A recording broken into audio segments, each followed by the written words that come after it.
আসসালামু আলাইকুম। আজকে আমরা SSC 2024 physics first paper Dinajpur বোর্ডের একটা সৃজনশীল দেখব। আমাদের আজকে সৃজনশীলের টপিকটা ভেক্টর টপিক থেকে আসছে। দেখো কোয়েশ্চেনে কি বলা আছে, স্রোতের অনুকূলে নৌকার বেগ 20 কিলোমিটার/আওয়ার, স্রোতের প্রতিকূলে নৌকার বেগ 10 কিলোমিটার/আওয়ার, নৌকার বিস্তার 2 কিলোমিটার। আচ্ছা, আমাদের গতে যে জিনিসটা বের করতে বলছে সেটা হচ্ছে এ হতে সোজা অপর প্রান্তে বি প্রান্তে পৌঁছাইতে হবে। তাহলে নৌকাটাকে কোন দিকে চালনা করতে হবে? ওকে, চলো আমরা গ নাম্বার ম্যাথটা একটু করার চেষ্টা করি। মনে করো এটা হচ্ছে সেই নদীটা, সে নদীর এই প্রান্ত থেকে আমাকে যাত্রা শুরু করতে হবে, ঠিক হুবহু অপোজিট প্রান্তে বি প্রান্ততে পৌঁছাতে হবে। ওকে, সো নৌকা, এই যে নদীটা, তার যে প্রস্থ সেটা কত দিছে? 2 কিলোমিটার। ওকে, এই নদীতে অবশ্যই স্রোত আছে, আমরা জানি না স্রোতের বেগ কত, সেটা ধরো ইউ ধরলাম। আর নৌকার বেগ কত সেটা আমরা জানি না, সেটা আমাদের বের করতে হবে। সো নৌকার বেগের ডিরেকশনটা কোন দিকে হবে? আমরা জানি যে নৌকাটাকে এ বিন্দু হতে সোজা বি বিন্দুতে পৌঁছাতে হবে, অর্থাৎ নৌকার ইনিশিয়াল পয়েন্ট হচ্ছে এটা। সো নৌকা ফাইনালি পৌঁছাতে হবে এই দিকে। সো আমরা তো জানি যে নৌকার যেই ব্যাগ, তার ব্যাগ এমন দিকেই হইতে হয় যাতে স্রোতের যে ব্যাগ আছে এবং নৌকার যে ব্যাগ আছে, এই দুইটা ব্যাগের লব্ধি যাতে এ থেকে বি বরাবর যেই সোজা যে ডিস্টেন্সটা আছে সেই বরাবর যাতে হয়। অর্থাৎ লব্ধিটাই যদি এই দিক বরাবর হয়, তাহলে অপর যে আরেকটা ব্যাগ আছে, নৌকার যে ব্যাগ, সেটা কোন দিকে হবে? সেটা অবশ্যই এদিকে কোথাও একটা হইতে হবে। সো আমরা ধরলাম এই দিকে তাকে যাত্রা শুরু করতে হবে যাতে সে অপর প্রান্তে পৌঁছাই যায়। ঠিক আছে, তাহলে এই যে কোনটা, সেটাই হচ্ছে আমাদের আলফা, এবং সেটাই আমাদের বের করতে বলছে নৌকাটিকে কোন দিকে চালনা করতে হবে।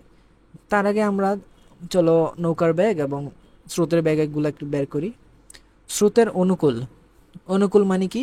অনুকূল বলতে বোঝায় স্রোত যেই ডিরেকশনে যাইতেছে, নৌকাও যদি একই ডিরেকশনে যাইতো তাহলে নৌকার ব্যাগটা 20 কিলোমিটার/আওয়ার হইতো।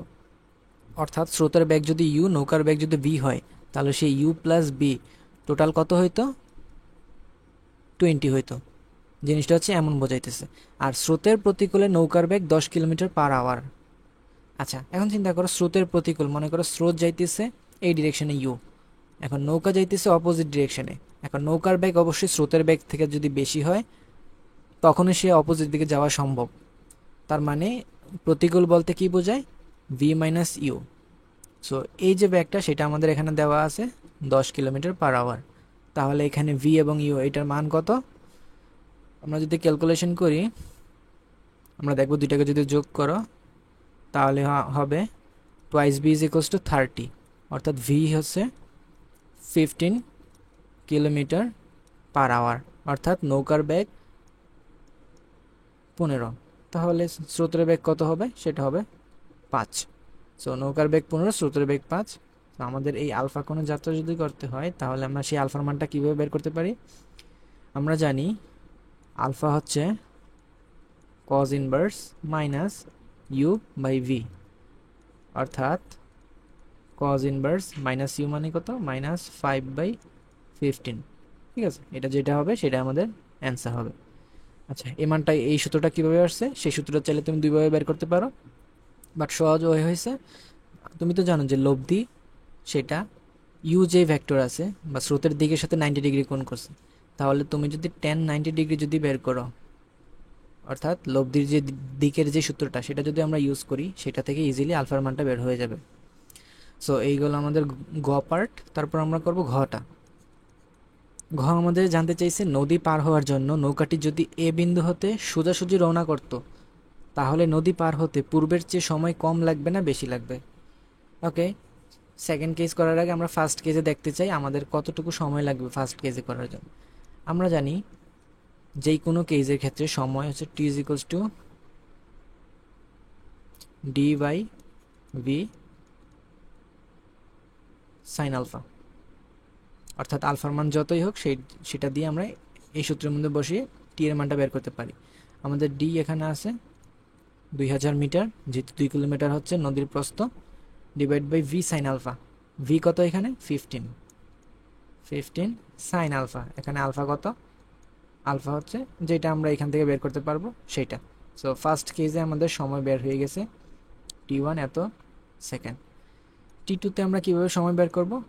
t2-তে বলছে কি, সে যদি এ বিন্দু হতে সোজাসুজি যাত্রা শুরু করে, অর্থাৎ সে যদি যাত্রাই শুরু করে এদিকে, অর্থাৎ তার ব্যাগ যদি হয় এইদিকে, স্রোতের ব্যাগ যদি হয় এইদিকে, তাহলে আমরা জানি এই যে কেসটা, অর্থাৎ সে যদি স্রোতের সাথে 90 ডিগ্রি অ্যাঙ্গেলেই যাত্রা শুরু করে, তাহলে এই ক্ষেত্রে তার সর্বনিম্ন সময় লাগে। আর সেই সর্বনিম্ন সময়ের ইকুয়েশনটা কি, সেটাও কিন্তু সেম। সেটার জন্য আমাদের d/v sin alpha এটা আমরা ইউজ করব। তো সেটা যদি আমরা ইউজ করি, উপরে হবে 2000 আর নিচে কত হবে 15 sin 90 ডিগ্রি। sin 90 ডিগ্রির মান কত 1। তাহলে এই দুইটা মান যদি আমরা তুলনা করি, আমরা আগে থেকে বুঝতে পারছি যে এই সময়টাই কি হবে, সর্বনিম্ন হবে। তাও তুমি দুইটা মান বের করে দেখাবা যে কোন মানটা সর্বনিম্ন কোনটা সর্বোচ্চ। ঠিক আছে, এই জিনিসটা তোমরা ক্যালকুলেশন করবা। আশা করি বুঝতে পারছো। আল্লাহ হাফেজ।